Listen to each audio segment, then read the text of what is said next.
I look at LA and I think Odell Beckham Jr. would have been just as well off going to Green Bay and would have had an equal shot at winning a Super Bowl this year.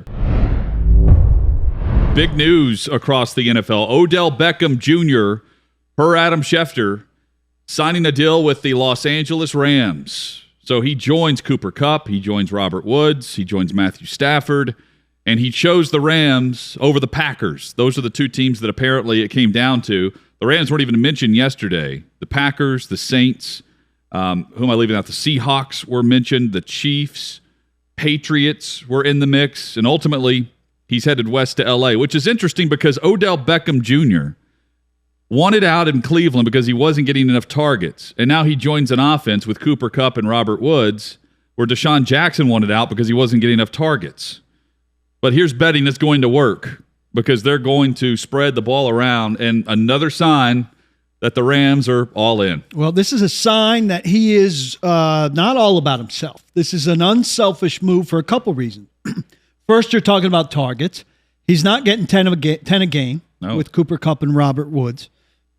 It's not all about money because according to Spotrac, they are 21st in available cap room with $2.5 million, under $2.5 million. So it may be incentive laden that those incentives count against next year's cap. Yeah, maybe. But they probably don't have great cap money next year either. And I'm rooting for Odell Beckham, which is surprising. I'm rooting for the Rams. I saw the Rams just get shellacked. I was there. Titans did impressive work. But I think most NFL fans should probably jump on the Rams bandwagon because if you get frustrated, a lot of people have unrealistic hopes for their teams at the trade deadline with dealing their draft picks, all of that. And I don't think there'll be a sea change, but if you want your team to be a little bit more aggressive, to not overvalue its draft picks, to be willing once in a while to change its financial structure and say, hey, yeah, that first-round draft pick is pretty good on the salary structure, but we could sure change the dynamic of our team if we traded it for this guy who's more expensive. Then you should want the Rams to work this all-in system where they're not valuing high draft picks. They're giving them up for top players. They went and got Jalen Ramsey. They're getting Odell Beckham. They're making moves. They're getting Von Miller. They're crafting deals because if they go and win, the NFL more than any league is a copycat league. And teams, foremost, it's a copycat league with scheme. But if the Rams win, it'll be a little bit of a copycat league on team structure. And it's hard to do financially. But not every team can do this. Not every team can do it, but more teams will be willing to make one move. Not 10 moves, but one move. I look at Tampa Bay a year ago. You know, they gear up. They see we've got Tom Brady for so long. Let's go. We're going to win some Super Bowls, as many as we can while he's here. And they go in and they take, a risky move at the time in Antonio Brown. They do some different things. They can get Rob Gronkowski out of retirement where no one else could because of his relationship with Tom Brady. I look at LA and I think Odell Beckham Jr. would have been just as well off going to Green Bay and would have had an equal shot at winning a Super Bowl this year. But LA is going to win out over Green Bay. It's what I brought up yesterday. I don't see Odell Beckham Jr. signing up to go play in Green Bay, Wisconsin. Makes perfect sense with his personality to sign up to go play in Los Angeles. I don't think that I was going to say Chicago Bears, maybe a bad example. Pick any team, the Tennessee Titans. I just don't think that those teams are going to be in position to just go do whatever they want and get guys to sign up with them like some other teams, like Tampa Bay. Well, LA's got something going Tampa for Bay it. with You're Brady right. and the Rams in LA. Warm weather, too, for both those cities. No team can repeat what LA is doing because the circumstances will not repeat themselves. The reason LA is able to do this with a $182 million salary cap, which every team has, there's a ceiling of a 182.5. Next year it'll be 208, I believe. 208 is the ceiling for the salary cap.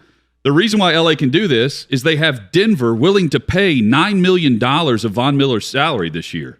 So you have to have a trade partner that's willing to dump a superstar player for a rental player just to get him off the books to get draft picks in return. LA's willing to trade a second or third round pick. Denver's willing to pay the player not to be there. They're paying for the draft picks is what they're doing for the second and third round pick to rebuild. You have to find that trade partner in a separate conference. And then you have to have the luxury of having Odell Beckham Jr. get cut in week 10. Yeah. So and Tampa Bay couldn't have done this last year because Tampa Bay loaded up in the offseason within the structure of the salary cap. The Rams are taking advantage of the Denver Broncos and their inability to win with Von Miller and needing to reload. And they're taking advantage of Cleveland scraps. But Ramsey cost big. Anybody could have gone and done that. They're willing Stafford to trade. was on the market. They're willing to trade. We're talking about Carolina wanting a big quarterback. Carolina could have went and gotten My Stafford. point is, though, Paul, L.A. couldn't have gone and got Von Miller if Denver didn't pay Von Miller to leave. Agree. And a lot of things have fallen into place for them favorably. But at the beginning, when they started to do this with the Jalen Ramsey move, and then with the Matthew Stafford move, they suckered somebody into taking Jared Goff And the $108 as part of a million deal. No trade doubt. chip. It had to start somewhere, and other teams haven't done that. And if the Rams win, I think some more teams will start to think about. It's a copycat league. This is difficult just to put on a copier and hit. No, I agree. You have to have certain things line up for you. I agree, but I think some teams it also maybe starts start with to think, correctly. hey, I can trade a couple picks for the best cornerback in the league if he's miserable somewhere and he wants to go somewhere and be loved. I could be the team that loves that guy and gets a cornerstone instead of doing this thing where I say, oh, I've got to draft him. I've got to develop him. He's got to be my guy. That thinking can change a little bit, and the Rams can help that happen. I still get more excited about the team that drafts properly, builds into their system, and then sprinkles in that big swing for the fences, 1 or 2 moves, instead of doing it this way. Let's see if the Rams win, Yeah. if it shifts a little.